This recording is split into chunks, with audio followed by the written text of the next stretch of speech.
Hello friends, welcome to our channel flip your coin.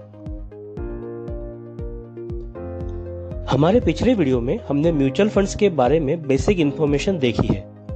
आज हम mutual funds को थोड़ा और डिटेल में जानेंगे। तो इस वीडियो में हम डायरेक्ट और रेगुलर म्यूचुअल फंड्स, लमसम या एसआईपी इन्वेस्टमेंट और म्यूचुअल फंड्स खरीदने और बेचने के लिए जो भी चार्जेस होते हैं उनके बारे में देखेंगे। तो इस वीडियो को एंड तक जरूर देखें ताकि आप कुछ भी मिस ना करें।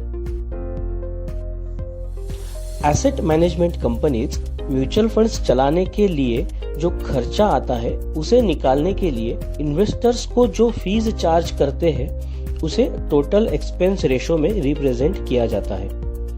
टीईआर म्यूचुअल फंड्स के एसेट्स के प्रपोर्शन में चार्ज किया जाता है और उसे नेट एसेट वैल्यू NAV में एडजस्ट किया जाता है। टीईआर में मैनेजमेंट फी, रजिस्ट्रार फी, ट्रस्टी फी, मार्केटिंग कॉस्ट और डिस्ट्रीब्यूशन कॉस्ट ऐसे सारे एक्सपेंसेस AMC निकाल लेती है। इन शॉर्ट, अगर किसी म्यूचुअल फंड का एनुअल रिटर्न 7% है और उसका TER 1% है तो इन्वेस्टर को एक्चुअल में 7-1 यानी 6% रिटर्न मिलेगा। TER एक बहुत ही इंपॉर्टेंट फैक्टर है डायरेक्ट और रेगुलर प्लान्स में चूज करने के लिए। ऑलमोस्ट सारे म्यूचुअल फंड्स को डायरेक्ट और रेगुलर दो प्लान में डिवाइड किया जाता है। डायरेक्ट प्लान में इन्वेस्टर्स डायरेक्टली AMC के वेबसाइट या म्यूचुअल फंड्स प्लेटफॉर्म जैसे जीरो द कॉइन वहां जाके खुद इन्वेस्ट कर सकते हैं। रेगुलर प्लान में इन्वेस्टर्स को ब्रोकर, बैंकर या डिस्ट्रीब्यूटर की हेल्प लेकर AMC के जरिए डिस्ट्रीब्यूशन फी पे करके म्यूचुअल फंड्स में इन्वेस्ट करना होता है। डायरेक्ट प्लान का TER कम होता है क्योंकि वहां डिस्ट्रीब्यूशन फी नहीं होती है और रेगुलर प्लान का TER थोड़ा ज्यादा होता है। Securities and exchange board of India यानी कि सेबी ये सारे एक्सपेंसेस रेगुलेट करती है और इन्वेस्टर्स के राइट को प्रोटेक्ट भी करती है। डायरेक्ट और रेगुलर प्लान्स के डिफरेंसेस एक टेबल के जरिए समझते हैं। डायरेक्ट प्लान में कोई भी थर्ड पार्टी इन्वॉल्व नहीं है।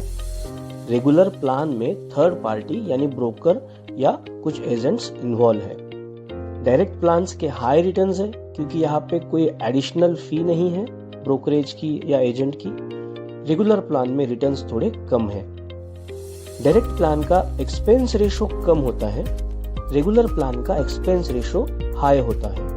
डायरेक्ट प्लान में NAV ज्यादा होती है, रेगुलर प्लान में NAV कम होती है। डायरेक्ट प्लान में आपको खुद रिसर्च करना है और खुद इन्वेस्ट करना है। रेगुलर प्लान में एक एडवाइजर आपके लिए रिसर्च कर रहा है और उसकी आपको हेल्प अवेलेबल है। तो डायरेक्ट और रेगुलर म्यूचुअल फंड में से कौन सा बेटर है? तो सिंपल सी बात है, अगर आप खुद थोड़ा रिसर्च कर सकते हैं तो कम TER और बेटर NAV के लिए डायरेक्ट प्लान सिलेक्ट करें। अगर आपको इन्वेस्टमेंट के लिए एडवाइजर की जरूरत है तो आप उस एडवाइस की थोड़ी फी देते हुए रेगुलर प्लान सिलेक्ट करें। म्यूचुअल फंड में आप या तो लमसम अमाउंट इन्वेस्ट कर सकते हैं या फिर सिस्टमैटिक इन्वेस्टमेंट प्लान यानी SIP चालू कर सकते हैं। लमसम में आप एक ही बार में पेमेंट करके म्यूचुअल फंड्स ले लेते हैं और SIP में आप वीकली, बाई वीकली, मंथली थोड़े थोड़े अमाउंट में इन्वेस्ट करते हैं। तो दोनों में से कौन सा बेनिफिशियल है, लमसम या SIP? इसे एक एग्जांपल से समझते हैं। अगर आपने 1 अक्टूबर 2013 से 1 सितंबर 2014 के बीच में ICICI प्रूडेंशियल इक्विटी एंड डेब्ट फंड में 12 लाख लमसम या फिर 1 लाख पर मंथ की SIP में इन्वेस्ट किए होते तो 1 साल बाद आपके लमसम के रिटर्न्स ज्यादा होते। और अगर आपने उसी म्यूचुअल फंड में 1 फरवरी 2015 से 1 जनवरी 2016 में सेम अमाउंट लमसम या SIP की होती तो आपके रिटर्न्स SIP में बेटर होते। तो ऐसा इसलिए हुआ कि अक्टूबर 2013 से सितंबर 2014 तक शेयर मार्केट ऊपर जा रहा था और फरवरी 2015 से जनवरी 2016 तक शेयर मार्केट ऊपर नीचे फ्लक्चुएट हो रहा था।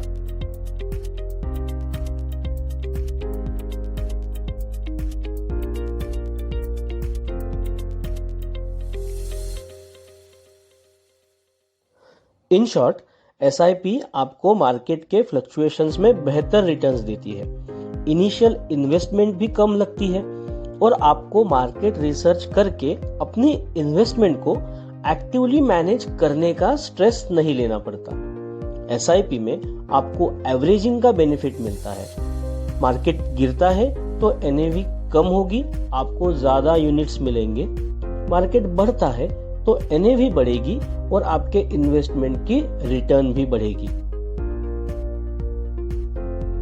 अब एग्जिट लोड के बारे में देखते हैं। अगर आपको आपके म्यूचुअल फंड्स को सेल करना है तो AMCs आपको एक स्मॉल अमाउंट चार्ज करता है, उसे एग्जिट लोड कहते हैं। एग्जिट लोड का मेन पर्पस आपको म्यूचुअल फंड से बाहर निकालने को डिस्करेज करना होता है, ताकि आप ज्यादा समय तक इन्वेस्टेड रहे। लेकिन सारे mutual funds exit load charge नहीं करते और जो करते हैं उनका भी रेट अलग अलग होता है।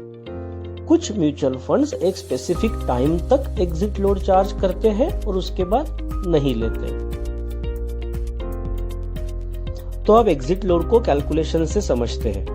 अगर आपने 100 रुपीज NAV के म्यूचुअल फंड में 20,000 रुपीज इन्वेस्ट किए हैं तो आपको 200 यूनिट्स मिलेंगे। जब आप एग्जिट कर रहे हैं तब NAV 110 रुपीज है, तो आपके यूनिट्स की टोटल वैल्यू हो जाती है 22,000 रुपीज। आपका एग्जिट लोड 1% है, यानी 220 रुपीज। तो एग्जिट लोड डिडक्ट होके आपको हाथ में आएगा 21,780 रुपीज। आई होप कि आपको वीडियो इंफॉर्मेटिव लगा होगा। Thank you for watching, keep saving and make sure to flip the coin of your destiny in your favour.